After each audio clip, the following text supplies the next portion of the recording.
Hola, ¿qué tal? Mi nombre es Ángel Orduña y estamos viendo una entrevista más en este segmento de Crema Helada. Y el día de hoy tenemos a una invitada, amiga, pero también colaboradora, compañera de trabajo ahí en los pasillos de la universidad. Su nombre es Diana Trejo y me gustaría que nos platicara, para que quienes no la conocen, pues de dónde viene, cómo inició su carrera en el cine. Bueno, gracias por la invitación. Yo soy de aquí de Tijuana. Estudié comunicación en la UABC, donde nos conocimos.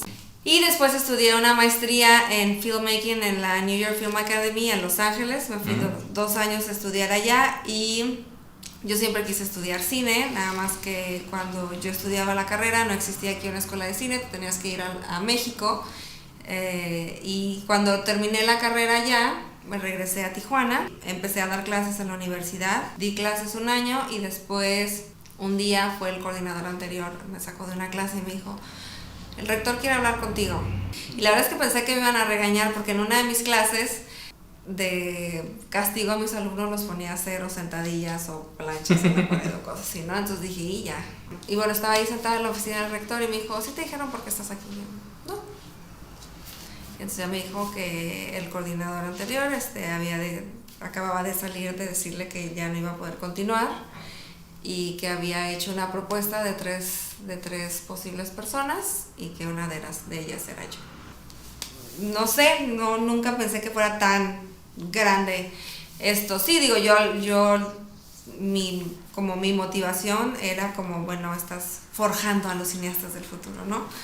Y pues es una manera de aportar a lo que yo quiero que sea el cine después, ¿no? Porque todos los chicos que están y las chicas que están ahí son los con los que vamos a trabajar después. Entonces, ¿cómo me hubiera gustado a mí que me dieran estas clases? ¿Qué me hubiera gustado tener a mí en la carrera y hacer? Que siempre aprendo más cosas, como hay muchas cosas que tienen que ver con educación y como proceso, aprendizaje, enseñanza que yo no entiendo, que no entendía y que he tenido que leer mucho, he tenido que como instruirme, que buscar información, como por ejemplo me decían ciertas palabras, ¿no? Que tienen que ver con el léxico educativo que yo salía y tuve que aprender. ¿Queda tiempo para hacer cine?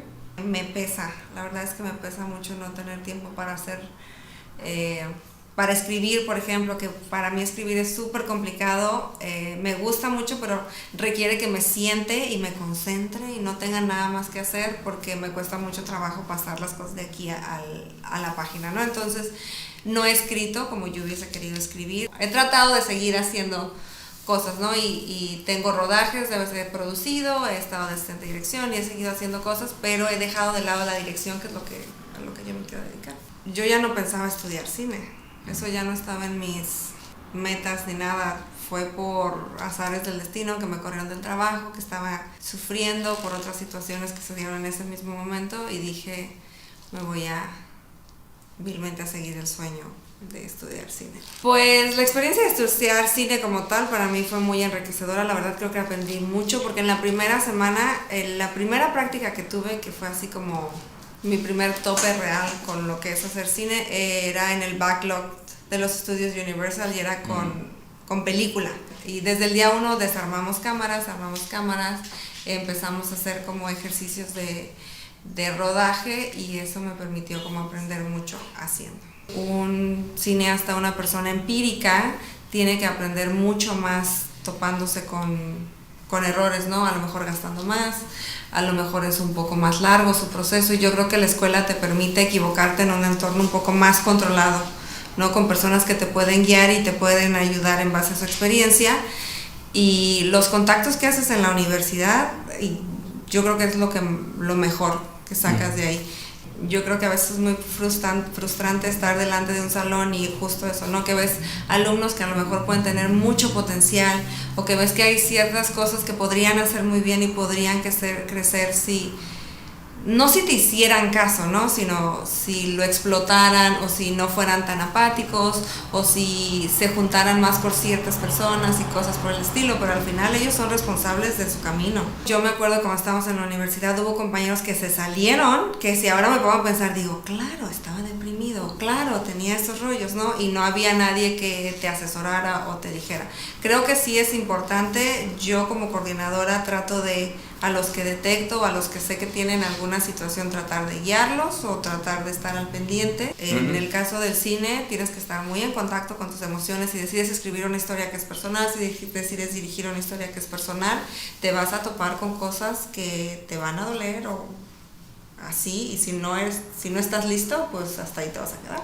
Digo, una persona que tiene cualquier tipo de dificultad tiene que aprender a vivir con ella, es parte de ti. A mí me cuesta mucho trabajo explicarles o hacerle ver a los alumnos que se necesita empezar en chiquito, ¿no? Empezar con una locación y 2 actores o así, ¿no? Porque en primera ya explosiones y monstruos y así. Y está el ego de que sí lo pueden hacer, ¿no? Sí, y no dudo que lo puedan hacer, simplemente que si entran a la universidad estás en un esquema en el que te vamos a ir guiando poco a poquito. Muchos alumnos que entran que están muy jóvenes no ven las películas solamente que están en el cine y no tienen como este bagaje de apreciación, de aprender a tener un criterio cinematográfico, de entender la narrativa visual y todas estas cosas que le vas enseñando poco a poco y que requieren de un poco más de tiempo para ya después aventarlos a hacer cortos. Yo creo que Tijuana ahorita está rindiendo muchos frutos. Creo que hay muchos espacios en donde hay áreas en las que podrían ser los primeros, ¿no? Y podemos hablar, por ejemplo, de props. No hay ninguna bodega de props.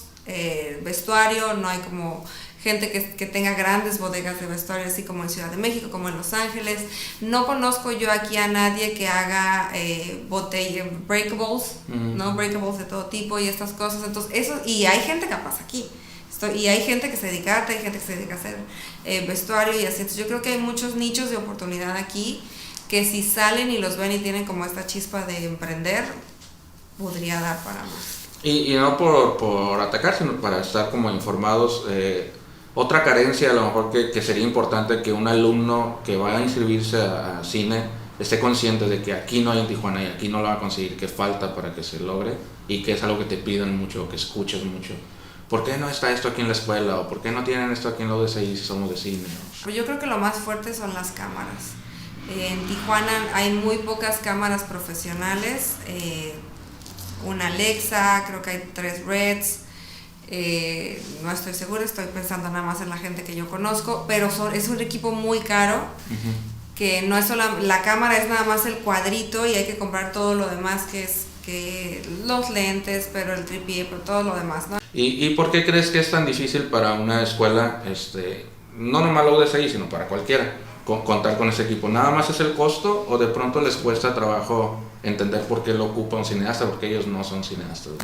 Bueno, no, digo, aparte del costo, yo creo que, por ejemplo, en la universidad como que ya están viendo cómo hay mucho más potencial en la escuela de cine y qué tantas cosas se pueden hacer, pero tiene mucho que ver las facilidades de las empresas. Por ejemplo, y voy a hablar de donde yo estudiaba, tenían un convenio con Panavision que está ahí en Los Ángeles, y entonces ellos prestaban las cámaras de 35 para grabar y las prestaban durante un lapso de una semana por cada generación, y es un convenio que tienen porque todas las compañías de cámaras y demás en Estados Unidos tienen un programa específico para educación y tienen que apoyar, y es como muy bajo costo. Entonces ahí vamos a que no es tan sencillo decir ¿por qué la escuela no tiene esto? Bueno, la escuela que lo tiene en Los Ángeles también está en Los Ángeles y así todas esas empresas y ahí estos programas, ¿no? O sea, no es como tan... Es que no lo quieren tener o no lo quieren comprar, ¿no? Es algo mucho más complejo que eso, ¿no? Sí, por ejemplo, Apple en Estados Unidos tiene Apple, Avid, y hay varias compañías que tienen programas de arrendamiento para escuelas que no existen en México, no existen esas figuras. Por ejemplo, aquí en México se tiene que comprar. Entonces tiene que ser o compra directa en efectivo o a crédito, y entonces es un proceso diferente que no permite que sea tan rápido o tan efectivo la compra. Y yo creo que faltaría, como para cerrar, una especie como de, pues me gusta decirlo consejo, pero no tiene que ser algo tan tajante como hagan esto. Yo creo que es súper importante que lo que pase en el set lo dejen en el set, porque es cuando hay mucha tensión, y lo aplicaría en el salón también. Si te cayó mal alguien en el salón, si te peleaste con un profe, si te peleaste con tus compañeros, fue en ese momento, fue en esa clase, fue en ese cuatri, hay que dejarlo ahí y como no borrón ni cuenta nueva, o sea, hay que aprender algunas cosas, pero o sea, no te quedes con ese coraje, ¿no? Porque luego uno se pelea en el set o se gritonea en el set. Que es parte como el ambiente de tensión Ajá. o de estrés, ¿no? También. Pues, Entonces sí, yo creo que no sé en otras carreras, pero yo creo que en esta profesión sí manejamos niveles de ansiedad y de estrés muy grandes. Y conocemos a la gente en sus peores versiones en un lapso muy corto de tiempo.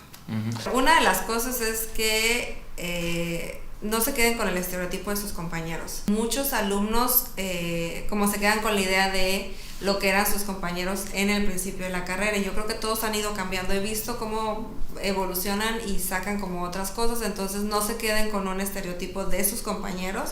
Y lo mismo de los profes. Y otra que luego me topo con que hay muchas situaciones con que los profesores no les caen bien, pero que no dejen de aprender o de ver lo que les puede enseñar el profesor a pesar de su personalidad. Lo que decías de que son sensibles, nosotros también somos sensibles y hay cosas que te dicen o que hacen que te quedas así, por ser el profesor tienes que saber todo y saberlo manejar, y la verdad es que pues no.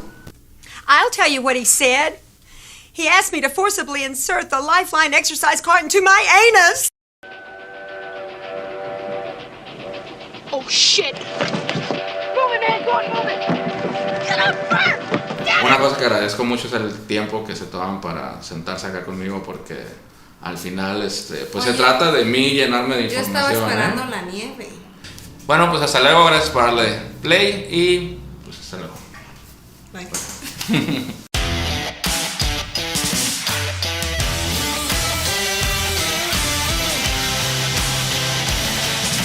Y venía pensando y dije,